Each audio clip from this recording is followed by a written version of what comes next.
बिस्मिल्लाहिर्रहमानिर्रहीम। बेटा last topic रह गया है इस चैप्टर का, दैट इज़ स्पेक्ट्रम, और उसके बाद मैं आपको कराऊंगी इसके न्यूमेरिकल इंशाल्लाह। स्पेक्ट्रम आपने कभी देखा है कौसे कज़ा रेनबो देखी आपने?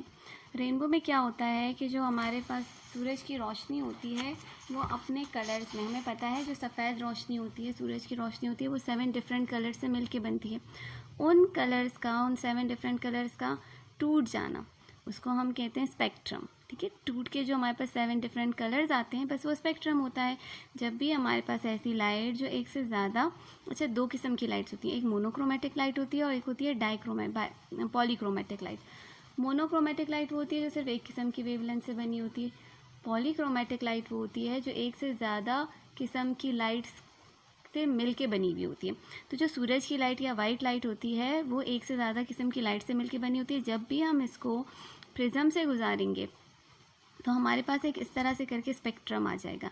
ये सारी इसकी जो वेवलेंथ्स हैं वो हमारे पास सामने आ जाएंगी। सबसे ऊपर वो वाली वेवलेंथ होगी जो सबसे छोटी होगी, जिसकी वेवलेंथ सबसे छोटी होगी, और सबसे एंड में हमारे पास वो वेवलेंथ होगी जो सबसे, वो कलर होगा जिसकी वेवलेंथ सबसे ज़्यादा बड़ी होगी। यही नेचुरल फिनोमेना होता है जब हम रेनबो की फॉर्मेशन देखते हैं। बारिश के बाद रेनबो बनती है तो उसमें क्या होता है कि सूरज के ऑपोजिट डायरेक्शन पे रेनबो का बनना इस वजह से होता है कि सूरज की जो रोशनी है वो वाटर के पार्टिकल्स के से, जो हवा में वाटर के पार्टिकल्स रह जाते हैं उनमें से गुजरती है। हवा में वाटर के पार्टिकल्स में गुजरने की वजह से जो वो वाटर के पार्टिकल्स हैं वो एक्ट करते हैं एज अ प्रिज्म, और हमारे पास एक कंटिन्यूस बैंड आता है लाइट्स का, इसको हम कहते हैं स्पेक्ट्रम। अब 2 किस्म के स्पेक्ट्रम है। पहला है हमारे पास कंटिन्यूस स्पेक्ट्रम। यही जो रेनबो का स्पेक्ट्रम होता है ये कंटिन्यूस स्पेक्ट्रम होता है। कंटिन्यूस स्पेक्ट्रम एक ऐसा स्पेक्ट्रम होता है जिसमें जो लाइट्स होती हैं, जो हमारे पास कलर्स होते हैं, वो एक दूसरे के अंदर मर्ज्ड होते हैं। एक के बाद दूसरा कलर, दूसरा कलर पहले में मर्ज है, फिर तीसरा दूसरे में मर्ज है, इस तरह करके सारे मिक्स करके कलर्स हमारे पास बैंड बनाते हैं। इस किस्म के बैंड को हम, इस किस्म के स्पेक्ट्रम को हम कहते हैं कंटिन्यूअस स्पेक्ट्रम। एक दूसरा स्पेक्ट्रम होता है that is known as line spectrum. Line spectrum में आपको इस स्पेक्ट्रम के बीच में इस तरह से करके लाइंस नज़र आती हैं। क्यों नज़र आती हैं? हमारे पास जो लाइन स्पेक्ट्रम होता है वो 2 टाइप्स का होता है, या तो एब्जॉर्प्शन लाइन स्पेक्ट्रम होता है या इमिशन लाइन स्पेक्ट्रम होता है। बेटा लाइन स्पेक्ट्रम क्यों बनता है, कैसे बनता है, ये समझने से पहले आपको थोड़ा सा एटम के बारे में बताती हूँ कि एटम के अंदर चल क्या रहा होता है। एटम में बीच में है न्यूक्लियस, पता है, मैं आपने 1000 दफ़ा बताया, और अभी तो आप माशाल्लाह इतने ज़हीन हो गए, आपको ये सब बातें पता चल गई होंगी। न्यूक्लियस के गिर्द मूव कर रहे होते हैं इलेक्ट्रॉन। ठीक हो गया। अब जब भी कोई इलेक्ट्रॉन लोअर एनर्जी लेवल से या के शेल से, फॉर इंस्टेंस किसी हायर एनर्जी लेवल पे, एल शेल पे या एम शेल पे जंप करेगा तो वो कुछ अमाउंट ऑफ एनर्जी अपने अंदर एब्जॉर्ब कर लेगा। ठीक है, अब देखो हम एक एक्सपेरिमेंट करते हैं। हमने क्या किया, हमने एक लाइट ली, लाइट का सोर्स लिया, बल्ब ले लिया या कोई भी, और हमने उसके आगे एक कोल्ड गैस रख दी। कोल्ड गैस में सारे, अच्छा ये जो प्रोसेस होता है इसको हमने कहा एक्साइटमेंट ऑफ द इलेक्ट्रॉन्स। समझ में आया? जब भी इसको इलेक्ट्रॉन्स को एनर्जी मिलेगी तो इलेक्ट्रॉन्स एक्साइट होके हायर एनर्जी लेवल पे चले जाएंगे। हमने इसको लाइट प्रोवाइड की इस गैस को, जो कि कोल्ड गैस है, यानी इसके सारे मॉलिक्यूल्स ग्राउंड स्टेट पे हैं। एक्साइटेड स्टेट पे तब जाते हैं जब इसको हम हीट एनर्जी या लाइट एनर्जी प्रोवाइड करते हैं। अब हमने इसको प्रोवाइड की लाइट एनर्जी। ये जो लाइट थी इसमें वही 7 कलर्स थे जो रेनबो के 7 कलर्स होते हैं। यहाँ से जब ये लाइट गुजरेगी तो ये जो कोल्ड गैस होगी इसके कुछ फ्रीक्वेंसीज चुरा लेगी और इसके एटम, इलेक्ट्रॉन्स इस तरह से एक्साइटेड स्टेट पे चले जाएंगे। तो बेटा क्या होगा, जब हम इसको प्रिज्म से गुजार के इसका स्पेक्ट्रम बनाएंगे तो हमारे पास एक कंटिन्यूअस स्पेक्ट्रम ही आएगा, जैसे लाइट वाला स्पेक्ट्रम होता है, रंग बिरंगा स्पेक्ट्रम। लेकिन जहाँ से इसमें चोरी हो गई ना, जो फ्रीक्वेंसीज लाइट की चोरी होगी, वहाँ पर हमारे पास इस तरह से करके पतली या मोटी ब्लैक कलर की लाइंस आ जाएंगी।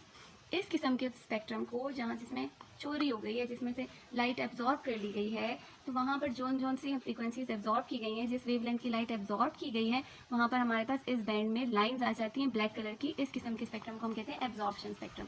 आपने तस्वीर देख के ये ज़रूर पता लगाना है कि हमारे पास कौन से किस्म का स्पेक्ट्रम बन रहा है, और इनमें से कौन सा स्पेक्ट्रम एब्जॉर्प्शन स्पेक्ट्रम है, और कौन सा इमिशन स्पेक्ट्रम है। इस किस्म का स्पेक्ट्रम जिसमें बहुत कलरफुल आपके पास स्पेक्ट्रम है और सिर्फ कुछ ब्लैक कलर की लाइंस नजर आ रही हैं, ये आपके पास है एब्जॉर्प्शन स्पेक्ट्रम।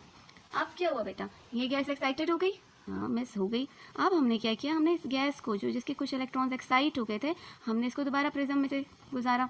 प्रिज्म में से गुजारने के बाद क्या हुआ बेटा, जब भी ये जो इलेक्ट्रॉन एक्साइट हो गए थे ये वापस एक्साइट होके ना, ये अपनी स्टेबल कंडीशन से निकल जाते हैं, स्टेबल नहीं रहते, तो ये फ़ौरन एनर्जी का कुछ हिस्सा वापस एमिट करके अपनी ग्राउंड स्टेट पे आ जाते हैं। अब एनर्जी का जो हिस्सा ये एमिट करेंगे वो उस कलर के फॉर्म में, उस वेव के फॉर्म में हमें नज़र आएगा जो इन्होंने पहले प्रीवियसली एब्जॉर्ब की थी। यानी समझ लो यहाँ से जो इसने कलर चोरी किए थे वो कलर्स अब यहाँ पर ये शो करेगा। इसके लिए क्या करेंगे हम, वही एक्साइटेड गैस, ये कोल्ड गैस जब हमने इसको लाइट प्रोवाइड की थी एक्साइट हो गई थी, इसी को अगर फॉर इंस्टेंस हम प्रिज्म में से गुजारेंगे तो अब हमारे पास एक ऐसा स्पेक्ट्रम आएगा जो बिल्कुल ब्लैक होगा, लेकिन उसके बीच में हमारे पास लाइन्स होंगी, कलरफुल लाइन्स। ये लाइन्स जो इसने पहले फॉर इंस्टेंस चोरी कर ली थी वो लाइन्स अब इसने यहाँ पर वापस एमिट कर दी। जब अपने डी एक्साइटेड स्टेट में आया तो इसने ये लाइन्स एमिट कर दी। इस किस्म का जो स्पेक्ट्रम होता है हमारे पास वो होता है एमिशन स्पेक्ट्रम। तो हमारे पास दो किस्म के लाइन स्पेक्ट्रम होते हैं, एक एब्जॉर्प्शन लाइन स्पेक्ट्रम और दूसरा emission line spectrum. Absorption line spectrum इस तरह का होता है, कलरफुल स्पेक्ट्रम होता है जिसके बीच में ब्लैक लाइन्स होती हैं, और एमिशन स्पेक्ट्रम हमारे पास ऐसा होता है ब्लैक कलर का जिसके बीच में हमारे पास कलरफुल लाइन्स होती हैं। क्लियर हो गया। अब जो इम्पॉर्टेंट टॉपिक है वो है हमारे पास हाइड्रोजन का स्पेक्ट्रम, और इसमें जो मुख्तलिफ सीरीज़ बनती हैं वो क्यों बनती हैं और कैसे बनती हैं।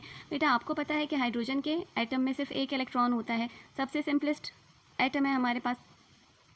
बोहर की थ्योरी में जब हमारे पास, अकॉर्डिंग टू बोहर, जब भी हमारे पास इलेक्ट्रॉन रिवॉल्व करता है किसी भी एटम में, इसको गौर से समझो, एटम्स में जब इलेक्ट्रॉन रिवॉल्व कर रहे होते हैं तो वो एक स्पेसिफिक ऑर्बिट में, अपने ही ऑर्बिट में रिवॉल्व करते रहते हैं, ऊपर नीचे नहीं जाते, हायर एनर्जी लेवल्स पे नहीं जाते। ठीक है, जो सबसे पहले वाला शेल होता है वो कौन सा होता है, के, उसके बाद एल, उसके बाद M, N and so on, ऐसा ही होता है।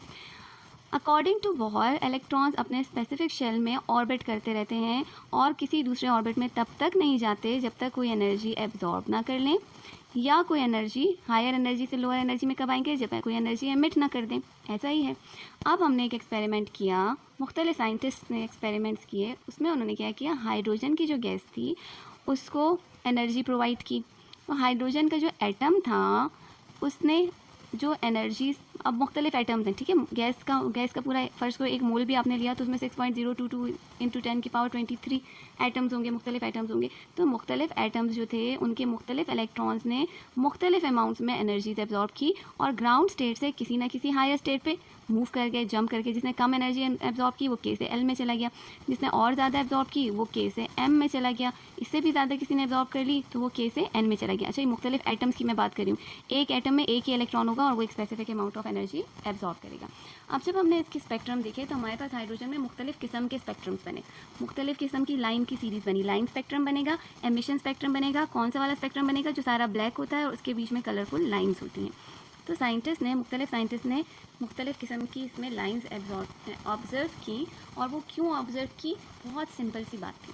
देखो बेटा, ये जो लाइन्स थी, जब भी इलेक्ट्रॉन्स ने जंप किया from some higher energy level, जैसे उसने, हम लोग यहाँ पर एटम बना देते हैं, इसके हम लोग मुख्तलिफ एनर्जी लेवल्स बनाते हैं। ठीक है, सबसे लोअर एनर्जी लेवल था हमारे पास के शेल। अगर किसी इलेक्ट्रॉन ने एल से के में जंप कर लिया, या एम से के में जंप किया, या एन से के में जंप किया, या ओ से या पी से या क्यू से, किसी भी शेल से जब वो के शेल तक जंप करेगा तो वो एक स्पेसिफिक रेंज में एक ख़ास किस्म की लाइट एमिट करेगा, एक ख़ास किस्म की फ्रीक्वेंसी। किस पे डिपेंड कर रहा है कि कौन से शेल पे इसने जंप किया, किस शेल पे नहीं, किस शेल से नहीं, किस शेल में जंप किया। तो एक सीरीज़ ऑफ लाइंस हमारे पास आएगी। ये वाली जो सीरीज़ होगी इसको हम कहेंगे Lyman series. Got my point.